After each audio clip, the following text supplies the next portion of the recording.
मैं ना तो कोई लीडर ना सियासतदान मैं तो गुरु का होका देंदा फिरदा। ठीक है जी, 2 मिनट मोटे रख चुके ने। हाँ जी, पहला गज बज के फतेह बुलायो। अज थोड़ा बोलदा, कल नूं आके सारा बोलूंगा। भादीप सिंह जी की फतेह सारे कबूल करो। वाहिगुरू जी का खालसा,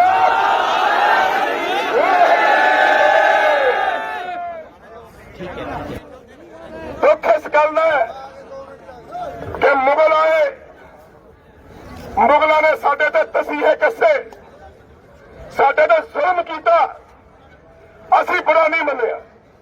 क्यों?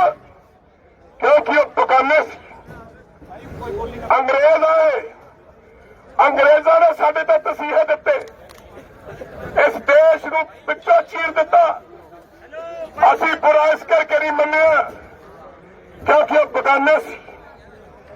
लेकिन ये लोग, ये लताड़े हैं लोग जिन्होंने तुसी सत्ता दी है, जिन्होंने तुसी वोटा पाई है, ये लोग ने जिन्होंने बारे मैं कुछ विचारधारा थोड़े सामने रखना चाहूंगा। किसानों के धरने पर पहुंचे हैं इस समय योगराज सिंह, जो पंजाब का जानी मानी हस्ती है, मशहूर क्रिकेटर युवराज सिंह के पिता हैं। दिल्ली में चल रहा आंदोलन, सर क्या कुछ कहना चाहेंगे? किसानों के बीच में आप पहुंचे हैं, हरियाणा पंजाब के किसान पिछले 2 दिनों से यहाँ पर डटे हुए हैं। किस तरह से किसानों से आपकी बातचीत हुई, आपने मुलाकात की उनसे, क्या कहना चाहेंगे? मुझे दुख इस बात का है कि जब मुगलों ने हिंदुस्तान पर राज किया और बहुत जुल्म उन्होंने लोगों पे किया, तो शायद इतना दुख नहीं होता था क्योंकि वो बाहर से आए थे। और फिर उसके बाद अंग्रेज़ आए, उन्होंने बहुत जुल्म किए, बहुत कुछ देशवासियों के साथ किया, इस देश को लूटा, जल्लाद बन के राज किया। शायद इतना दुख नहीं कभी ज़िंदगी में लगा क्योंकि वो भी बाहर के थे। लेकिन आज आँख इसलिए रोती है, दिल इसलिए रोता है, जिन लोगों के लिए हमारे बड़ों ने, बुज़ुर्गों ने, माताओं ने, बहनों ने, बच्चों ने शहीदियाँ दी इस हिंदुस्तान की गुलामी की जंजीर को तोड़ने के लिए, वो लोगों के लिए जो हमारे गुरु शहीद हो गए, हमारे वर्ग के सारे लोग शहीद हो गए। मैं समझता था कि ये हमारे रहनुमा हैं, हमारे तख्त ताज के मालिक हैं और ये शायद अपनों को बहुत प्यार करते हैं। मैं कुछ ऐसा ही समझता था। लेकिन जब ये बिल पास हुआ है तो पहली बार मुझे महसूस हुआ कि जो हमारे बुजुर्ग इनके बारे में कहते थे वो कितना सच कहते थे। 75 साल पहले जब आज़ादी मिली तो हमारे जो लीडर्स थे, तारा सिंह, मास्टर तारा सिंह और बलदेव सिंह, उनको यह भेजा गया कि आप अपना पंजाबी सूबा ले लीजिए, पाकिस्तान बन गया है। पहली बात तो पाकिस्तान क्यों बना इसका मुझे बड़ा दुख है, क्योंकि हमने अपना ही घर काट के, हाथ काट के किसी को दे दिया। उसके बाद वो लोग बिक गए और हमें ये कहा गया कि हम भाई हैं, हम आपका ख्याल रखेंगे, आप पंजाबी सूबा मत लीजिए, हम एक नाखून और मांस के बंधे हैं, इस माँ की कोख से पैदा हुए हैं जिसको हम भारत कहते हैं। और हमने वो बात मान ली। लेकिन आज पता लगा कि वो कितना झूठ था। वो बेवफाई जो पीठ में छुरा आज किसानों के मारा है, वो इसलिए दर्द करता है क्योंकि किसान अन्नदाता है और दाता के चरणों में हम लोग अपना शीश निभाते हैं। और आज वो अन्नदाता की छाती में जो ये छुरा सेंटर सरकार ने भोगा है, उसका बहुत दर्द है। पंजाब में रहने वाला हर इंसान, हिंदुस्तान में रहने वाला हर इंसान, हर वर्ग का इंसान, हर रिलीजन का इंसान वो आज पीड़ित है, रो रहा है कि ये वो अपने हैं जिनको हमने अपना रहनुमा समझा, अपने माता पिता समझा, अपने भाई समझा, आज उन्होंने ही हमारा सर काट दिया। योगराज जी, आपने काफी फिल्मों में काम किया है, एक सवाल आपसे ये पूछना चाहता हूं। बात कंप्लीट नहीं, आप बीच में सवाल उठा गए क्योंकि ये बहुत दर्द भरी बात है। फिल्मों की बात छोड़िए आप। तो वो जो आंदोलन था और चल रहा है वो इतना भयानक रूप लेता जा रहा है जिसका अंदाज़ा शायद सेंटर सरकार को नहीं है। और एक बात मुझे दुख से और बहुत कहनी पड़ती है, मैं मीडिया के बीच में बहुत रहा हूँ, मीडिया वाले मेरे बहुत अच्छे दोस्त रहे हैं भी, लेकिन मुझे इस बात की कतई उम्मीद नहीं थी कि हमारा नेशनल मीडिया एक सेंटर सरकार के हाथों बिक जाएगा। पंजाब में आंदोलन हो रहा है, किसान मर रहे हैं, बहुत कुछ हो रहा है, लेकिन यहाँ मीडिया में क्या दिखाया जा रहा है? राजपूत जी ने फांसी ले ली, यहाँ मुन्नी नाच रही है, मुन्ना नाच रहा है। क्या ये किरदार रह गया है हमारा मीडिया का? क्या ये किरदार रह गया है हमारे नेशनल चैनल्स का? लानत है तुम्हारी जिंदगी पर, 2-2 टके के लिए बिकने वालों। किसी दिन ये छुरा तुम्हारी भी बच्चों के छाती में गाड़ा जाएगा। सो मैं ये कहना चाहता हूँ, अभी भी ये कश्मीर नहीं है कि 370 आर्टिकल आपने हटा दिया, फौज लगा दी और बस बात बन गई, 4-10 आदमियों को अरेस्ट कर लिया आपने।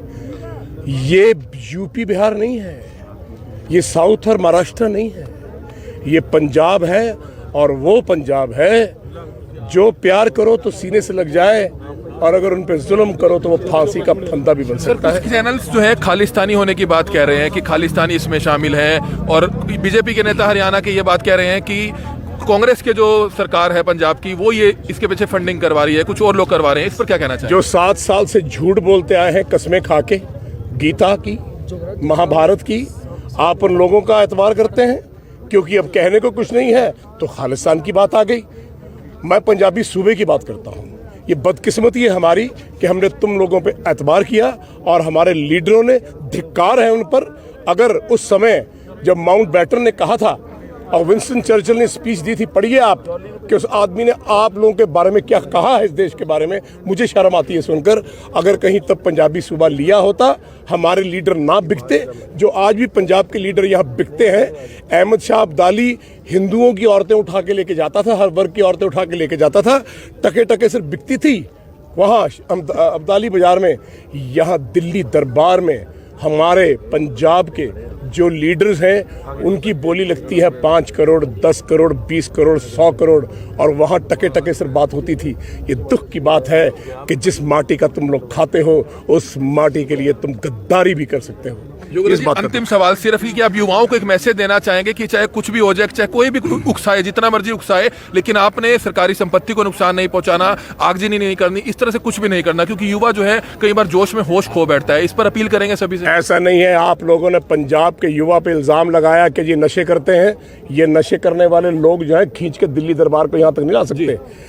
मैं पिछले 45 साल से जब से आंदोलन शुरू हुआ है एक ही अपील करता आ रहा हूँ कि हमको शांति से बैठना है, शांति से रहना है। और आप बिलीव करेंगे कि हमारे लोगों ने पत्ता तक नहीं तोड़ा।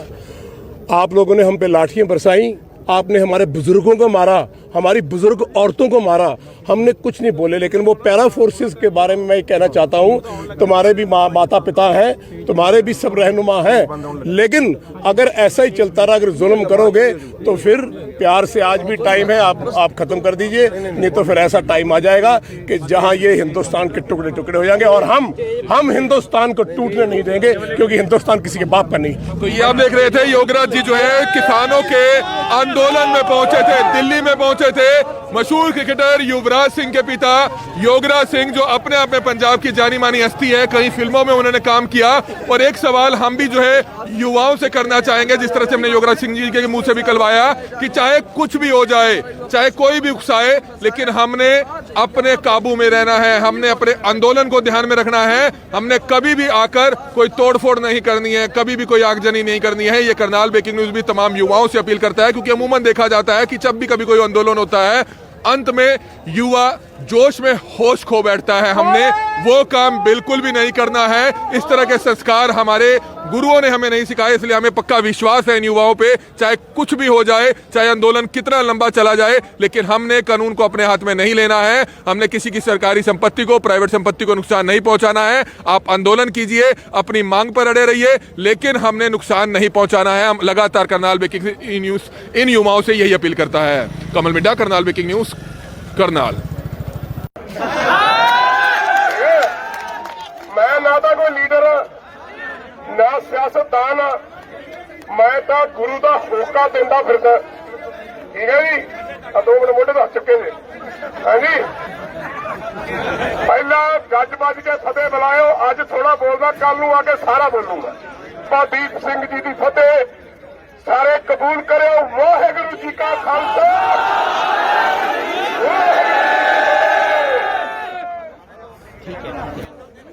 दुख इस गल का है कि मुगल आए, मुगलों ने साडे ते तसीहे कसे, साडे ते जुल्म किया, असी बुरा नहीं मनिया। क्यों? क्योंकि वो बगाने सी। अंग्रेज आए, अंग्रेजों ने साडे ते तसीहे दिते, इस देश नूं पिछों चीर दिता। असी बुरा इस करके नहीं मनिया क्योंकि वो बगाने सी। लेकिन ये लोग, ये लताड़े हैं लोग जिन्होंने तुसी सत्ता दी है, जिन्होंने तुसी वोटा पाई है, ये लोग ने जिन्होंने बारे मैं कुछ विचारधारा थोड़े सामने रखना चाहूंगा। किसानों के धरने पर पहुंचे हैं इस समय योगराज सिंह, जो पंजाब का जानी मानी हस्ती है, मशहूर क्रिकेटर युवराज सिंह के पिता हैं। दिल्ली में चल रहा आंदोलन, सर क्या कुछ कहना चाहेंगे? किसानों के बीच में आप पहुंचे हैं। हरियाणा पंजाब के किसान पिछले 2 दिनों से यहाँ पर डटे हुए हैं। किस तरह से किसानों से आपकी बातचीत हुई, आपने मुलाकात की उनसे, क्या कहना चाहेंगे? मुझे दुख इस बात का है कि जब मुगलों ने हिंदुस्तान पर राज किया और बहुत जुल्म उन्होंने लोगों पे किया, तो शायद इतना दुख नहीं होता था क्योंकि वो बाहर से आए थे। और फिर उसके बाद अंग्रेज़ आए, उन्होंने बहुत जुल्म किए, बहुत कुछ देशवासियों के साथ किया, इस देश को लूटा, जल्लाद बन के राज किया। शायद इतना दुख नहीं कभी ज़िंदगी में लगा क्योंकि वो भी बाहर के थे। लेकिन आज आँख इसलिए रोती है, दिल इसलिए रोता है, जिन लोगों के लिए हमारे बड़ों ने, बुज़ुर्गों ने, माताओं ने, बहनों ने, बच्चों ने शहीदियाँ दी इस हिंदुस्तान की गुलामी की जंजीर को तोड़ने के लिए, वो लोगों के लिए जो हमारे गुरु शहीद हो गए, हमारे वर्ग के सारे लोग शहीद हो गए। मैं समझता था कि ये हमारे रहनुमा हैं, हमारे तख्त ताज के मालिक हैं और ये शायद अपनों को बहुत प्यार करते हैं। मैं कुछ ऐसे समझता था। लेकिन जब ये बिल पास हुआ है तो पहली बार मुझे महसूस हुआ कि जो हमारे बुजुर्ग इनके बारे में कहते थे वो कितना सच कहते थे।